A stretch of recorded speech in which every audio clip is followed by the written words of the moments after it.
So I wanted to talk about something that I think we've all talked about or thought about at least one point. I think more so at the moment with everything happening in the world of PvZ right now. I feel, and I'm sure a lot of you will probably agree, that the best Plants vs. Zombies games aren't being made by PopCap anymore, and they haven't for a while. They're being made by fans. Replanted launched last month and it got absolutely hammered on Steam, and it's currently sitting at just 48% positive, and it's mixed to say the least. Meanwhile, Reflourished has 77,000 people in its Discord and an overwhelmingly positive rating in the community's eyes. You guys know I absolutely love PvZ mods and fan games. I've covered countless numbers of them over the years, and I've just loved watching them just get better and better as time goes on. So how did we get here? Well, let me take you back to 2009. A teeny tiny team of 4 people, George Fan, Rich Werner, Todd Semple and Laura Shigihara, created one of the most beloved tower defense games ever made. It was a passion project through and through. Every plant name taught you what it did. Walnut blocks zombies, squashes them. The lock and key system meant specific zombies had specific counters. Zomboni dies to spikeweed, screen door dies to fume shroom. It was meticulously balanced and handcrafted. And PopCap, the studio obviously behind Bejeweled, Peggle and Zuma, they understood that. Their culture was built on creative freedom and they protected that fiercely. They understood something most corporations don't, that the quality of games comes from the quality of the creative environment, I guess. Jason Kapalka literally said, "Growth wasn't ever our goal. We were just trying to make good games and get them to people."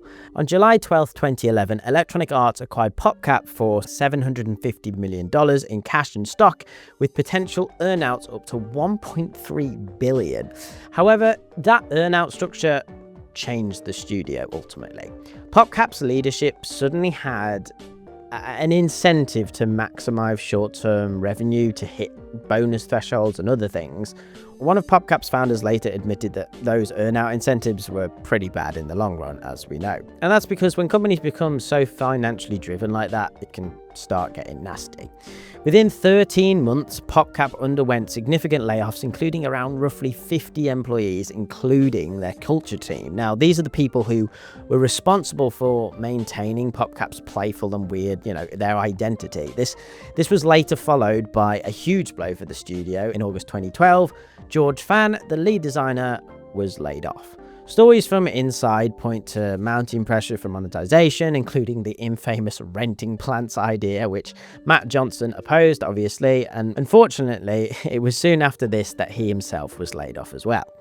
Whether it was EA or PopCap pulling the strings, we can't be 100% sure, but the result is the same. The people who understood what made PvZ special were systematically removed or forced out. PvZ 2 then launched in August 2013 as free-to-play with monetization, which, as we know, didn't just stop at cosmetics or power-ups. Plants started to go behind paywalls too. By the present day, 2025, around half the roster is now premium only, and that lock and key strategy George Fan built suddenly starts to break down and not work when the keys are locked in a store. Free-to-play was everywhere in mobile at the time, in all fairness, but it did clash with PvZ's focus on clever, sparse options. Early PvZ 2, despite the changes, still had some of the old balance. Over time, though, those priorities shifted. Key staff left, and then in 2022, PopCap outsourced PvZ2 development to Slingshot. New plants started showing up with similar designs, reused animations, and similar ideas. Now, PvZ2 technically succeeded. It had more downloads than any other iOS game in its launch week. Internally, though, as one PopCap founder admits, it became a bit of a sad moment because the team couldn't celebrate due to the mounting frustration. The monetization had poison the creative atmosphere, if want for a better phrase. As for PvZ 3, well, that's been on its own saga, let's be honest. We've had multiple soft launches since 2019, each time promising changes, each time pulled offline for major overhauls. The latest version, PvZ 3 Evolved, which went live in October 2025, introduced plant fusion mechanics. Some players see potential there, and I was quite enjoying it myself. As other people mention, it's still wrestling with the same issues it's always had: leveling grinds, aggressive monetization, and the level pacing that still just doesn't feel right. Rich Werner, the original artist, left PopCap back in 2012, the same year as George Fan, and he had complete creative freedom on the original, and that freedom produced something magical. The old creative team dissolved fast, with Werner and Fan going on to make Octogeddon, which was released in 2018.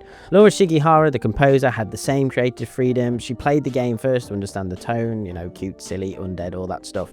That freedom produced Zombies on Your Lawn, that absolute gem of a song, and it shaped how every level felt. She contributed to Agent Egypt in PvZ 2 and then left. Later, when Replanted launched in 2025, Werner and the background artist Enrique Cortz found out on social media. They were never consulted. The people who created the art being remastered weren't even invited to the table.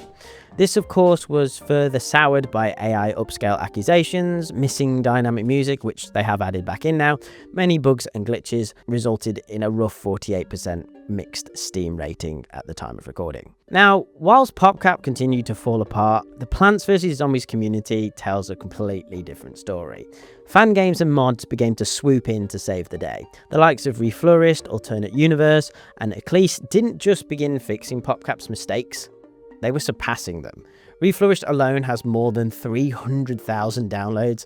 All plants become accessible through Play, with over 500 custom levels, new plants, zombies, and worlds, regular updates, but most importantly, it's maintained by a dedicated team that actively listens to the community feedback through Discord, dev diaries, and public playtesting. The 77,000 strong Discord is incredibly active. Fans aren't simply just keeping PvZ alive, they're evolving it and changing it in ways PopCap won't or can't.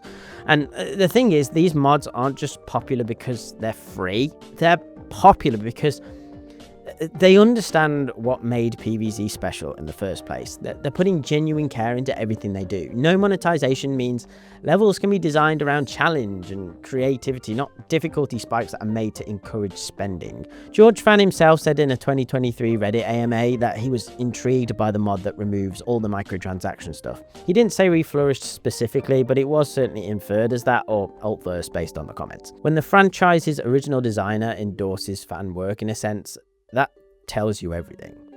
Now, let's talk about exactly why fan mods outclass the official game. And let me be clear, I'm not saying this out of nostalgia. This is measurable stuff. So monetization, for example, PopCap started locking plants behind paywalls and added leveling systems that require grinding or spending. Mods let you unlock everything through the gameplay. Official outsourced art in PvZ 2 blurred what made each plant unique. Reflourished and others fixed inconsistencies and focused on refinement, using plants and zombies that actually make sense to the game, making original creations that really add something to the game. Modern day PopCap has excluded original creators, it's been launching unfinished products, and continues to forget what made PvZ so special and successful. Fan mods do the opposite. PopCap keeps trying to reinvent PvZ 3 with mechanics like plant fusion, but the core problems, leveling grinds, monetization pressure, they just keep reappearing and continue to just hinder the game. Fan projects introduce genuine innovations. I actually find it fascinating that we have PvZ Fusion, but PvZ 3 is also adopting this plant combination idea too. What I'm trying to say is that the real difference here is PopCap operates under EA's mandate to maximize revenue per player. I imagine every decision almost goes through a does this increase spending filter almost, whereas fan mods obviously optimize for one thing, player enjoyment. Speaking of which, I recently ran a poll asking you guys what matters the most in a great Plants vs Zombies game, with the majority of you saying it needs to be fun and creative like the classic PvZ. All of which stems from the care and creative freedom I talked about earlier. Rich Werner, Laura Shigihara, George Fan, they could all experiment, they could take risks, and they could put personal style into the work, and that's what made classic PvZ special. And when EA directly and or indirectly changed the creative environment, when earnout pressures replaced creative freedom, those values began to disappear from PvZ. Around 15% of you voted the devs actually listen to players, and that's becoming the defining difference. I guess fan mod developers actively seek feedback, making changes based on community input, and prioritize what us, the players, actually want. Whilst each of you voted on one answer, as many of you mentioned in the comments, all the options combined make a great PvZ game, but it was interesting to find out which of the options you find the most important. So ultimately, what does that mean? Well, At the moment, I think PopCap's chance of recovering seems pretty slim. The institutional damage runs too deep, original creators have been excluded, outsourcing is entrenched, monetization is ingrained, and the community's trust, our trust, is just completely exhausted. But the franchise isn't dying, not by any means, far from it really. It's actually thriving. It's just thriving outside of PopCap. The PvZ Modders Association was founded in 2022 to establish quality control and, ultimately push modding to the next level. Tools like ELM, Ender's Level Manager, make level creation accessible so non-programs can design custom content. The community has built an infrastructure that rivals professional studios, really, and this is entirely based on volunteers and love. Each new mod learns from previous projects and they build on existing tools. What PopCap forgets, we remember. Every restructure that PopCap has involves losing expertise. As they continue to outsource to other studios, it also further affects game continuity. And then when you combine that with the cost-cutting measures we've seen, it impacts quality and capability. When George Fan recognizes what the modders are doing, it's almost like a kind of a silent handover, I guess.